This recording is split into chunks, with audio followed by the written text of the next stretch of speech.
नमस्कार दोस्तों, motion in 1D series के अगले लेक्चर में आपका स्वागत है। इस लेक्चर में हम एक्सेलरेशन पढ़ेंगे। एक्सेलरेशन शुरू करेंगे। पिछले कुछ लेक्चर्स में हमने speed, velocity, position, distance, displacement की थ्योरी और उनके न्यूमेरिकल्स देखे थे।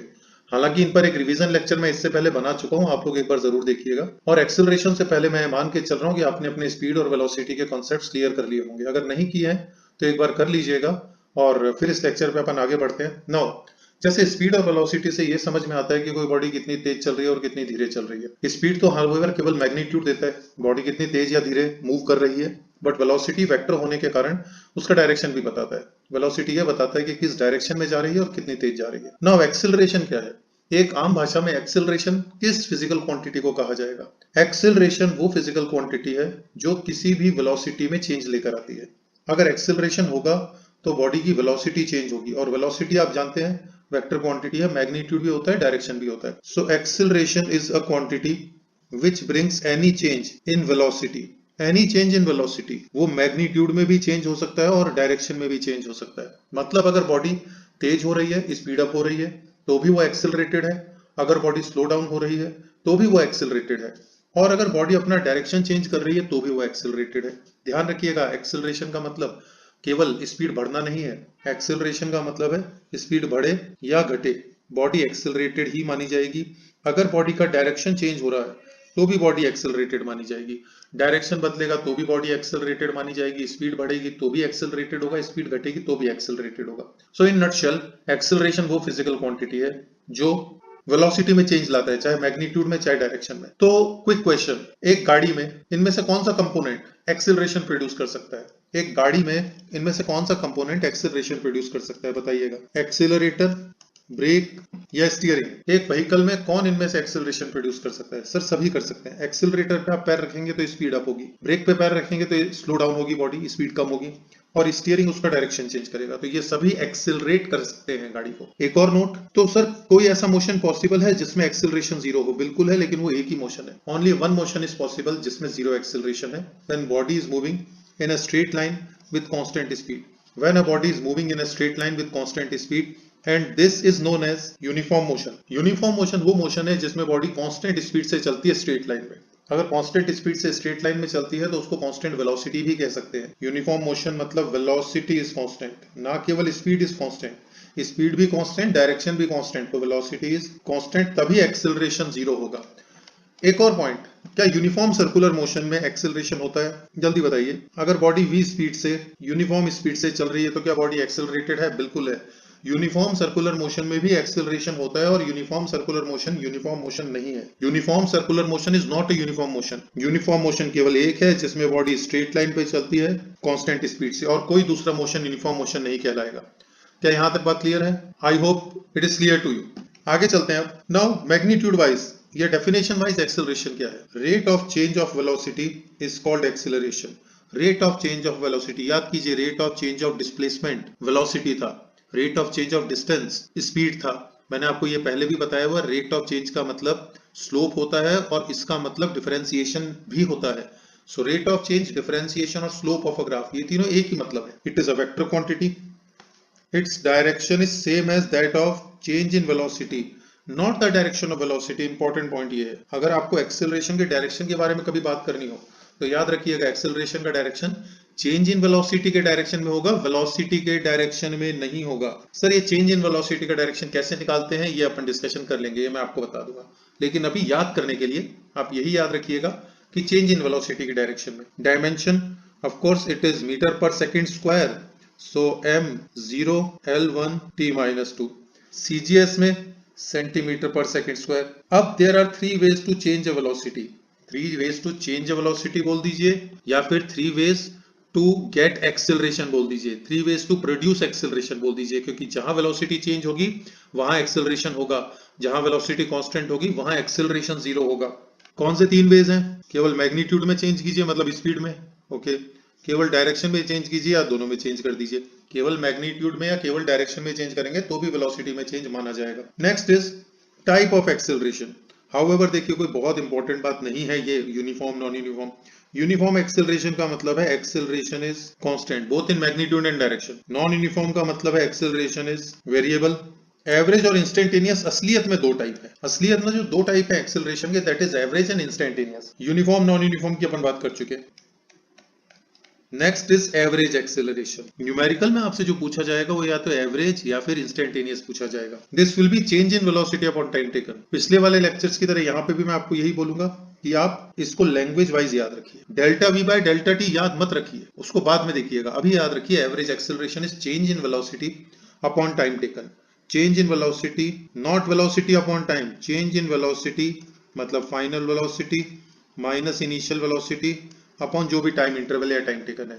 सो average acceleration is change in velocity upon time taken या time interval. Instantaneous acceleration. Instantaneous acceleration is defined at a particular instant. आपको याद होगा एवरेज और इंस्टेंटेनियस स्पीड वेलोसिटी में भी अपन ने ये बात की थी। एवरेज एक इंटरवल के लिए डिफाइंड होता है, इंस्टेंटेनियस एक इंस्टेंट के लिए डिफाइन होता है। So A instantaneous is dv by dt, dv by dt, dv by dt. Now एक important बात यहाँ पर है, क्योंकि हम ये लिख रहे हैं कि A instantaneous is dv by dt. So क्या हम ये कह सकते हैं, ये तो एक फॉर्मूला हो गया, लेकिन हम यहाँ पे ये काम भी तो कर सकते हैं। dv by dt को dx से मल्टीप्लाई और dx से डिवाइड कर देंगे। Is there any problem? कोई प्रॉब्लम नहीं है सर। dx by dx तो 1 होगा। अगर आपको कैलकुलस में इश्यूज हैं, कैलकुलस नहीं आता है, प्लीज मुझे बताइए, मैं आपको कैलकुलस पे लेक्चर्स दे दूंगा। So now this dv and this dt, इनको एक साथ ले लीजिए आप, बिल्कुल ऐसा काम किया जा सकता है, और इन दोनों को एक साथ ले लीजिए। तो what will we get? We will get a equal to dx by dt into dv by dx। That means a equal to what is dx by dt? पिछले लेक्चर में हमने पढ़ा था, that is v dv by dx। So this is another formula for acceleration. ध्यान रखो भाई, दो फॉर्मूले हैं, हालांकि दोनों एक ही चीज है, दोनों से आएगा इंस्टेंटेनियस एक्सेलरेशन ही, लेकिन इसको आप कब अप्लाई कीजिए? जब वेलोसिटी टाइम का एक्सप्रेशन हो, फंक्शन ऑफ टाइम हो, और इसको तब अप्लाई कीजिए जब वेलोसिटी पोजीशन का फंक्शन दिया हो। मतलब अगर वेलोसिटी टाइम का एक्सप्रेशन दिया हो तो आप इस वाले फॉर्मूले को, फर्स्ट वाले फॉर्मूले को अप्लाई करना, और अगर वेलोसिटी एक्स का फंक्शन, एक्स का एक्सप्रेशन दिया हो तो आप इस सेकंड वाले को अप्लाई करना। ठीक है, बात आ गई समझ में? क्या ये बात सबको क्लियर है? So there are two formulas, first is dv by dt, second is v dv by dx। Question के हिसाब से कौन सा फॉर्मूला लगेगा ये आपको उसी समय देखना पड़ेगा। अब ये देखो यार, बड़ी इंपॉर्टेंट सी बात आ गई है, क्योंकि आप लोग इस बात को समझ ही नहीं पाते हो कि सर कब डिफरेंशिएट करना है, कब इंटीग्रेट करना है। बहुत बेसिक बात है, अपने पास कंपोनेंट अभी तीन है, एक है पोजीशन, एक है वेलोसिटी और एक है एक्सेलरेशन। अगर आपको पोजीशन से वेलोसिटी चाहिए तो तुम्हें डिफरेंशिएट करना पड़ेगा, अगर वेलोसिटी से एक्सेलरेशन चाहिए तो भी तुम्हें डिफरेंशिएट करना पड़ेगा। और क्योंकि आप जानते हो integration is reverse process of differentiation, so अगर तुम्हें एक्सेलरेशन से वेलोसिटी तक आना है, एक्सेलरेशन से वेलोसिटी तक आना है तो आपको इंटीग्रेट करना पड़ेगा। अगर आपको वेलोसिटी से पोजीशन या डिस्प्लेसमेंट तक आना है तो भी आपको इंटीग्रेट करना पड़ेगा। लेकिन ये केवल याद करने से काम नहीं बन जाएगा आपका, ये चीजें ट्रिकी हैं। कैलकुलस जहां पर भी आ जाएगा आपको खूब ध्यान रखना पड़ेगा। देखो यार, दो चीजें ऐसी हैं जिनके बिना ना आपकी फिजिक्स चलेगी नहीं। पहला है कैलकुलस और दूसरा है वेक्टर्स। आप चाहे कितना भी अपना मतलब माथा लगा लीजिए चैप्टर्स में, अगर आप कैलकुलस में बेसिक क्लियर नहीं है, आपको प्रैक्टिस नहीं है, वेक्टर्स के बेसिक क्लियर नहीं है, प्रैक्टिस नहीं है, तो आप फिजिक्स में आगे नहीं पढ़ेंगे। सो ये दो टॉपिक याद कर लो, कैलकुलस, कैलकुलस मतलब डिफरेंशिएशन, इंटीग्रेशन, और वेक्टर्स। इनको जहां से भी जैसे भी हो पढ़ो। नहीं पढ़ सकते हो, वेक्टर की सीरीज तो मैंने पूरी दे रखी है, आप अगर बोलोगे तो मैं कैलकुलस पे लेक्चर्स डाल दूंगा, लेकिन इनको कैसे भी करके क्लियर कीजिए। चलिए आगे बढ़ते हैं। देखो यहाँ पर ये इन्होंने इसको पिक्टोरियली बना रखा है कि x को with respect to time differentiate करोगे तो v मिलेगा, v को with respect to time differentiate करोगे a मिलेगा। सिमिलरली a को इंटीग्रेट करोगे तो डेल्टा v और डेल्टा x मिलेगा। अगेन ये किस तरीके से काम करेंगे ये ट्रिकी है, ये अपन आगे पढ़ेंगे। अभी अपन आगे चलते हैं, यहाँ पर इलस्ट्रेशन पे आ जाते हैं। Illustration 1, the velocity of a particle is given by this, find the acceleration at t equal to 2 seconds, acceleration at t equal to 2 seconds. So when velocity is given, किसका फंक्शन है velocity, t का या x का? Sir t का function है। जब t का function है ही तो फॉर्मूला तो dv by dt लग जाएगा, मतलब formula will be 4t minus 4। कब पूछा है? t equal to 2 पे पुट कर दीजिए, 4 metre per second square. Illustration 2, circular path of radius 8 with uniform speed, magnitude of average acceleration में पार्टिकल कंप्लीट्स 1/4 हाफ रेवोल्यूशन। देखिए भाई, पहले यहाँ पर था पार्टिकल और 4 मीटर पर सेकंड स्पीड से चल रहा था। 1/4 रेवोल्यूशन के बाद पार्टिकल यहाँ पर होगा और अभी भी 4 मीटर पर सेकंड से चल रहा होगा। आपको पता है एवरेज एक्सेलरेशन होता है change in velocity upon time taken, v2 minus v1 upon delta T. Sir initial velocity कितनी है? Initial velocity 4 metre per second है। फाइनल वेलोसिटी कितनी है? 4 मीटर पर सेकंड है। तो देखो सर, चेंज इन वेलोसिटी 0 बिल्कुल नहीं, चेंज इन वेलोसिटी 0 नहीं है। वेक्टर सब्ट्रैक्शन करना है चेंज इन वेलोसिटी निकालते हुए। आप 4 - 4 नहीं लिखेंगे, बल्कि आप लिखेंगे initial velocity is 4 I cap, final velocity is 4 minus j cap. So this will be minus 4 j cap minus 4 I cap. Time कितना लगा है? 8 मीटर रेडियस है और 4 मीटर पर सेकंड से चल रहा है, तो पहले टाइम भी तो निकालना पड़ेगा। डिस्टेंस कितना ट्रेवल हुआ? 2 pi r is complete circumference, मतलब distance in 1/4 is pi r by 2 upon v। So ये आ गया pi into 8 by 2 into 4। Time taken is pi second, so this is pi second meter per second square, so it will be minus 4 by pi I cap minus 4 by pi j cap, minus 4 by pi I cap minus 4 by pi j cap। अब केवल अगर आपको magnitude चाहिए इसका, so magnitude आप अच्छी तरह जानते हैं 4√2 by pi। Illustration 3, position is given as a function of time, position at t equal to 2। ये x तो सीधा पोजीशन ही दे रखा है आपको, सो फर्स्ट का आंसर t की जगह 2 पुट कीजिए बस x में ही। So it will become x equal to 2 का cube by 3 minus 3 by 2, t की जगह 2 पुट करेंगे, plus 2 into 2 plus 5, 8 by 3 minus 6 plus 4 plus 5, 8 by 3 plus 3, 17 by 3 metre. ये बहुत आसान था, कुछ भी नहीं करना था आपको, ना इंटीग्रेशन ना डिफरेंशिएशन, आपको डायरेक्टली t की वैल्यू पुट करनी थी। Velocity at t equal to 2। Now साफ दिख रहा है इंस्टेंटेनियस वेलोसिटी की बात हो रही है, dx बाय dt करेंगे। dx बाय dt डिफरेंशिएट कीजिए t क्यूब बाय 3 को, 3 बाय 2 t स्क्वायर को 2t को, तो it will be, and time instant is 2, the answer is 0, velocity is 0 at t equal to 2, हमेशा नहीं at t equal to 2। Acceleration when velocity is 0, अच्छा third case is different, acceleration at t equal to 2। अब पहले acceleration निकालिए आप, कैसे निकालेंगे sir? ये आ गया v को डिफरेंशिएट करेंगे, 2t minus 3 put t equal to 2, acceleration is 1 metre per second square. Next question is find acceleration when velocity is 0। So velocity कब 0 है, एक बार निकाल के देख लेते हैं। वैसे तो हमें पता है t बराबर 2 पे वेलोसिटी 0 है, फिर भी अगर मान लीजिए आपको ये डायरेक्टली पता नहीं होता t बराबर 2 पे, पूछा क्या है? पूछा है एक्सीलरेशन कब? जब वेलोसिटी 0 है, तो पहले निकालो तो सही वेलोसिटी कब 0 है। Velocity is t square minus 3t plus 2, इसको 0 कीजिए, आई होप क्वाड्रेटिक आती होगी आपको इतनी, t square minus 2t minus t plus 2 equal to 0, t minus 2 minus 1, t equal to 1 and t equal to 2। t equal to 1 और t equal to 2 दोनों पे velocity 0 है, और आपसे यही पूछा है एक्सीलरेशन फाइंड करो जब वेलोसिटी 0 हो। वेलोसिटी t इक्वल टू 1 और t इक्वल टू 2 दोनों पे 0 है, तो अब आपको एक्सीलरेशन जो कि ये रहा फंक्शन, इसमें t इक्वल टू 1 और t इक्वल टू 2 दोनों पुट करने पड़ेंगे। So acceleration is 2t minus 3, put t equal to 1, acceleration is minus 1 metre per second square, and put t equal to 2, acceleration is 1। तो ये रहा answer, देखिए 1 और minus 1 दोनों। अगला question is velocity when acceleration is 0। ये भी बहुत आसान है, पता करना है वेलोसिटी कब पता करना है, जब एक्सीलरेशन 0 हो। तो चलिए एक्सीलरेशन कब 0 है देख लेते हैं एक बार। एक्सीलरेशन का फंक्शन क्या था? एक्सीलरेशन का फंक्शन ये था 2t माइनस 3, सो t आ गया 3/2, t 3/2 है, पुट करो वेलोसिटी के फॉर्मूले में, on solving minus 1/4 metre per second square. Last question क्या कह रहा है? Average acceleration from t equal to 2 to t equal to 3। Instantaneous acceleration तो निकाल लिया अपन ने खूब बार, अब एवरेज एक्सीलरेशन बोल रहा है t बराबर 2 से t बराबर 3। एवरेज एक्सीलरेशन का फॉर्मूला होता है change in velocity upon time taken. Velocity का फॉर्मूला वाज, कैलकुलेट किया था ना अपन ने, ये रहा, t square minus 3t plus 2, 2 से 3 सेकंड के बीच में निकालना है, यहाँ पे भी लिखा हुआ है। सो t इक्वल टू 2 पे velocity is 0, t equal to 3 पे velocity is 2। Average acceleration is final velocity minus initial and time taken, t equal to 2 से t इक्वल टू 3 का interval is 1, so answer should be 2 metre per second square. ये हमने complete question एक कर लिया। Question was very good. I request all of you कि आप इसके पिछले वाले क्वेश्चन को वीडियो पॉज करके एक बार वापस खुद कीजिएगा। Practice will make you perfect, there is no other way. Practice कीजिए, रिवीजन कीजिए बार बार, तभी फिजिक्स आपके काबू में आएगी।